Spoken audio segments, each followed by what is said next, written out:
तो ये है। तो लेकिन मैंने कहा कि भाई मैं कवि हूँ, शायर हूँ, मुझे वहाँ जाना है। बिल्कुल सच्ची घटना बता रहा हूँ, लगभग 11:30 पौने 12 बजे की। हमने कहा हमको वहाँ जाना है, मैं कवि हूँ।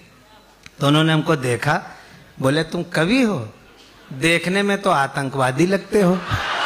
तो हमने उनसे पूछा आतंकवादी होता क्या है। व्यंग्य की भाषा शुरू करता हूँ। और पटना उस प्रदेश की राजधानी है जो प्रदेश हर साल हमें सबसे ज्यादा IAS और IPS अफसर देता है। मैं उस प्रदेश की राजधानी में खड़ा हूँ। मैं उस प्रदेश की राजधानी में खड़ा हूँ जहां हिंदुस्तान की संस्कृति पैदा हुई, जहां बुद्ध पैदा होते हैं जो कहते हैं जियो और जीने दो, जहां महावीर पैदा होते हैं कहते हैं अहिंसा परमो धर्मा, और जहां गुरु गोविंद सिंह पैदा होते हैं कहते हैं कि 1.25 लाख से 1 लड़ाऊं अगर वतन के ऊपर आंच आ जाए। तो उस धरती पर मैं खड़े होकर के ये बात, मैं व्यंग्य की भाषा शुरू करता हूं। बस मुश्किल से अब 5-7 मिनट आपके पास रहूंगा, क्योंकि मुझे पता है बड़े शायर हैं, उनको भी सुनना है। मैंने अपना टाइम इस शुरू में जो ले लिया है उसी में मैं सुपर हिट हो चुका हूँ, मुझे पता है। अब बहुत ज्यादा जरूरत है नहीं, क्योंकि हम जानते हैं हम चल देंगे तो आप हमें अभी वाह करके फिर से बुलाएंगे, तो वो वापस लौटने वाला काम कर रहा हूँ। हमने पुलिस अफसर से पूछा, महोदय ये बिटिया इनका खींच रही फोटो, वो उनका खींच रहे हैं, यार हमारा खींचो तो लोग, हम खड़े हमें फोटो वो खींच रहे हैं।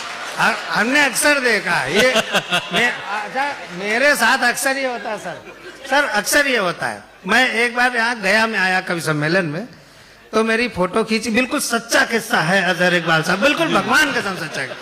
मेरी डॉक्टर शकील साहब, मेरी फोटो खींची गई, दूसरे दिन अखबार में छपी। 3 दिन का प्रोग्राम था हिंदुस्तान अखबार का। तो जो और साथी कवि थे हमारे साथ, उन्होंने जब मेरी छपी फोटो देखी तो अंदर से बहुत खौरियाए, मतलब खूब अंदर से गुस्सा हुए कि इसकी छप गई, मेरी नहीं छपी। लेकिन ऊपर ऊपर सब तारीफ करे थे, सर्वेश भाई मुबारक हो, आपकी फोटो छपी, आपकी फोटो छपी।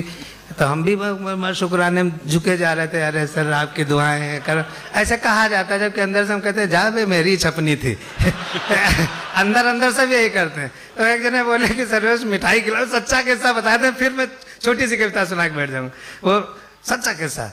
तो मेरी फोटो छपी, बोले मिठाई खिलाओ। हमने कहा अच्छा मैं खुद खिलाऊंगा, मैं खुद जा रहा हूँ लेने। क्या कहेंगे, सवेरे का टाइम था, बोले जलेबी। बिल्कुल मेरे साथ घटा किस्सा है, बाद में ये चुटकुला बन गया और खूब संचालक लोग उसको बताते हैं, लेकिन ये मेरे साथ घटी घटना है, लगभग 22 साल पुरानी। तो मैं पहुंचा वहाँ जलेबी की दुकान पे, तो मेरे आगे एक लड़की खड़ी थी, वो जलेबी खरीद रही थी। वो लगभग थी 19 साल की और मैं था 21-22 साल का। मैं उसी लड़की पर नजर लगाया था। आप गलत मत समझिए, मतलब मैं बड़ा था तो मेरी जिम्मेदारी थी कि छोटों पर नजर रखें। इसलिए हम उसको देख रहे थे। उस लड़की ने 100 ग्राम जलेबी खरीदी। मैंने देखा हलवाई ने अखबार के उसी पन्ने पर उसको 100 ग्राम जलेबी दी जिसपे मेरी फोटो छपी हुई थी। ये बिल्कुल सच्चा किस्सा है। और उस लड़की ने सर वहीं पे जलेबी खाई और अखबार का टुकड़ा फेंक दिया। और मैंने देखा उधर एक कुत्ता खड़ा था। वो कुत्ता अखबार को देखे और फिर हमको देखे, अखबार को देखे फिर हमको देखे। बिल्कुल भगवान का कसम सच्चा किस्सा है। और थोड़ी देर बाद में देख रहा था कि मेरा मुंह कुत्ता चाट रहा है। ऐसा नहीं होना चाहिए। मैं व्यंग्य की बात सुनाता हूँ। हमने पुलिस अफसर से पूछा, सुनिएगा, सटायर की भाषा समझिएगा, आप सब लोग पढ़े लिखे हैं, बहुत बताने की जरूरत नहीं। जो वाह वाह करेगा, जो ताली बजाएगा वो पढ़ा लिखा है, और जो नहीं करेगा वो अपना समझे हमें क्या करना है। हमें क्या करना है कि नहीं। हमने पुलिस अफसर से पूछा, महोदय बता सकते हैं ये आतंकवादी किसे कहते हैं। पूरी जो हमारी व्यवस्था है उस पर अगर आपको चोट महसूस होती हुई दिखाई पड़े तो आप मुझे नवाज दीजिएगा अपनी दुआओं से। हमने पुलिस अफसर से पूछा, महोदय बता सकते हैं ये आतंकवादी किसे कहते हैं। वो बोले हत्या कर दो। वो बोले हत्या कर दो। अगली लाइन सटायर है, पकड़ लीजिएगा। वो बोले हत्या कर दो, पकड़े गए तो अपराधी वरना आतंकवादी।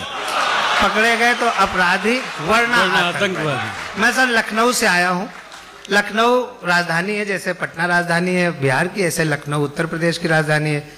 लखनऊ में एक विधानसभा मार्ग है, पटना में भी होगा ही, मैंने देखा नहीं है क्योंकि गया नहीं उधर, कभी मौका नहीं मिला। यूपी में भी नहीं मिलता, लेकिन वो रास्ता है तो निकल लेता हूँ, नहीं तो वहाँ कौन जाने देगा हमें, क्योंकि हम आम जनता हैं, पढ़े लिखे।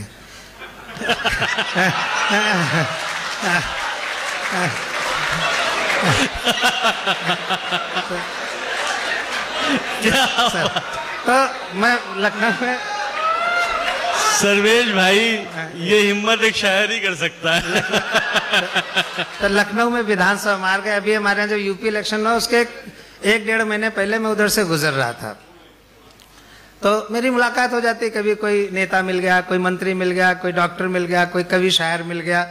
उस दिन मैं गुजर रहा था तो वहां पर मुझे एक गिरगिट मिला। गिरगिट आप लोग जानते हैं, हम सब लोग उसी के जैसे होते हैं, बस शो नहीं करते हैं, बस होते उसी के जैसे।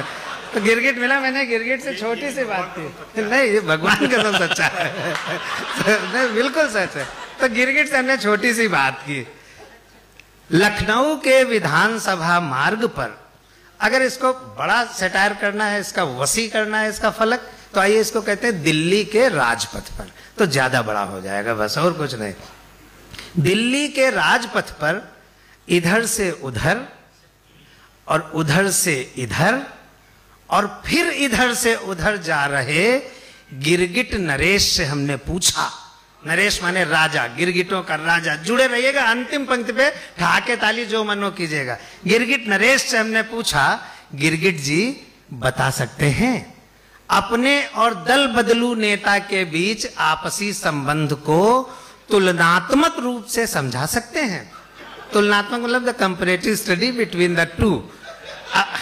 अपने सर बिल्कुल सही है, अंग्रेजी ठीक बोली ना।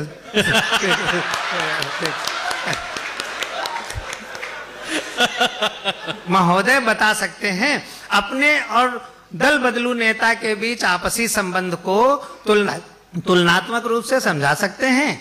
गिरगिट बोला, अस्थाना जी किसी गिरगिट की दल बदलू नेता से तुलना करना महापाप है। अब तैयार हो जाए पटना, किसी गिरगिट की दल बदलू नेता से तुलना करना महापाप है, क्योंकि रंग बदलने के मामले में नेता गिरगिट का बाप है। क्योंकि रंग बदलने के मामले नेता गिरगिट का बाप।